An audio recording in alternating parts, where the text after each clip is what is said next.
दोस्तों, आज पढ़ेंगे बाल मनोविज्ञान के सिद्धांत, जिनमें सबसे पहले मैंने जिक्र करेंगे जेरोन ब्रूनर का संज्ञात्मक विकास का सिद्धांत।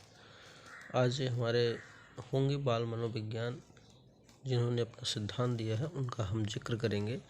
जेरोन ब्रूनर का जो संज्ञानात्मक विकास का सिद्धांत है, उन्होंने सबसे पहले जेरोन ब्रूनर के सिद्धांत को पियाजे की तरह संज्ञानात्मक रचनावाद का जनक भी माना जाता है। जेम्स ब्रूनर ने अधिगम की तीन अवस्थाओं का जिक्र किया है, जिसका हम आगे पढ़ेंगे। सबसे पहले हम जान लेते हैं कि ब्रूनर को अन्वेषण अधिगम डिस्कवरी लर्निंग का जनक भी माना जाता है। अब डिस्कवरी लर्निंग क्या होती है, थोड़ा सा इसे जानते हैं।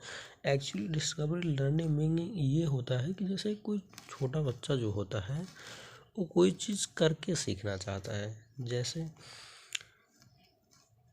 अगर घर में लाइट है तो वो रिमोट को उसको लेकर चलाना चाहता है कि कैसे स्टार्ट होती है, बाइक कैसे चलती है, यानी कि हर चीज़ को प्रैक्टिकली सीखना चाहता है। तो वही डिस्कवरी लर्निंग, इसी को कहते हैं। इसके अलावा ब्रूनर ने शिक्षण का संप्रत्यय निष्पत्ति प्रतिमान कॉन्सेप्ट अचीवमेंट मॉडल दिया है, जिसके अंतर्गत छात्रों को विभिन्न प्रकार से संप्रत्यय सिखाए जाते हैं। संप्रत्यय यहाँ जो हमने बताया कि संप्रत्यय निष्पत्ति प्रतिमान यानी कि कंसेप्ट अचीवमेंट मॉडल क्या होता है, पहले इसे जानते हैं। जैसे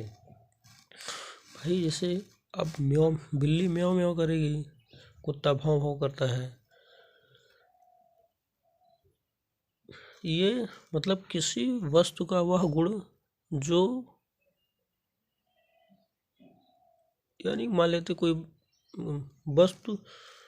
वस्तु ए का वह गुण जो वस्तु बी में नहीं है, या वस्तु बी का वह गुण जो वस्तु ए में नहीं है, वही होता है कॉन्सेप्ट अचीवमेंट मॉडल। अब कोई ये कह सकता है जैसे कुत्ते के 4 पैर होते हैं, बिल्ली के भी 4 पैर होते हैं, बिल्ली की 2 आँखें होती हैं, कुत्ते की भी 2 आँखें होती हैं, बिल्ली के 2 कान होते हैं, कुत्ते के भी 2 कान होते हैं, बिल्ली की 1 पूँछ होती है, कुत्ते को, ये उनमें समानता है। लेकिन उनकी जो वॉइस है, वॉइस टोन जो है, म्याऊं म्याऊं करने से हमें पता चल जाता है कि नहीं भैया बिल्ली ही है। लेकिन जो कुत्ता भौं भौं करता है, भौं भौं की आवाज़ से पता चल जाता है कि नहीं ये तो कुत्ता है। तो ये उसकी वास्तविक चीज़ है जो एक दूसरे से अलग करती है।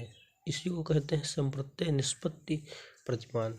ब्रूनर द्वारा बताई गई 3 अवस्थाएं हैं। नंबर 1, क्रियात्मक या संज्ञात्मक अवस्था इन एक्टिव फेज, यानी कि जब किसी बच्चे की उम्र जो होती है 0 से 1 वर्ष, वो उसमें भाषा का शाब्दिक विकास नहीं हुआ होता है। वो अपनी बात को कहने के लिए, अपने खुद को व्यक्त करने के लिए कुछ एक्शंस करता है, जैसे रोना, हंसना, पैर पटकना, चिड़चिड़ाना। ऐसा थोड़ी ना है कि छोटा सा बच्चा है 1 वर्ष का, 1 वर्ष से कम उम्र का, वो बोलना शुरू कर देगा, ऐसा नहीं है।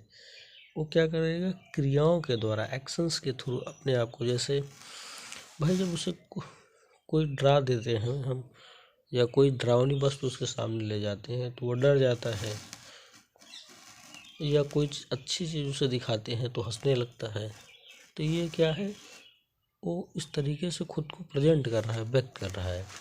अब तीसरा देखते हैं दर्पण प्रतिबिंब अवस्था। इसका जो है सेकंड मिरर इमेज, ये 1 से 7 वर्ष होती है। यानी कि किसी बच्चे के सामने इस उम्र में जब हम खिलौने को रखते हैं या कोई वस्तु रखते हैं तो उसको देखकर सीखने की चेष्टा उसमें आती है। लेकिन अगर उस चीज़ को कुछ समय के लिए उसके सामने से स्किप कर दिया जाता है, यानी कि हटा दिया जाता है, तो बच्चा भूलने लगता है। तो उसी फेज को बोलते हैं दर्पण प्रतिबिंब अवस्था, मिरर इमेज स्टेज, इसको कहते हैं। थर्ड है प्रतीकात्मक सिंबॉलिक स्टेज, यानी कि 7 वर्ष से आगे की जो अवस्था होती है। जैसे प्रतीकात्मक स्टेज का क्या तात्पर्य है, पहले तो ये जानते हैं। जैसे हम पढ़ा रहे हैं, हम पृथ्वी पर बैठ कर पढ़ा रहे हैं, कोई बच्चा कहे ना ना सब पृथ्वी क्लास में ले आइए, तो ऐसा संभव नहीं है। नहीं, कोई कह रहा है सर खेत क्लास में ले आइए, आप हिमालय को क्लास में ले आइए, नदी को क्लास में ले गए, जो कि वास्तविक ज़िंदगी में ऐसा संभव नहीं है। इसलिए इस उम्र में बालक ये समझ जाता है कि कुछ एक चीज़ें ऐसी हैं जो अपने वास्तविक स्वरूप में एक स्थान से दूसरे स्थान पर नहीं लाई जा सकती हैं, लेकिन हम उन्हें समझने के लिए उनके प्रतीकों का प्रयोग कर सकते हैं। जैसे एक अध्यापक अपने बच्चे को क्लास में पृथ्वी का जो एक प्रतीकात्मक, जिसे ग्लोब कहते हैं, उसे दिखाता है।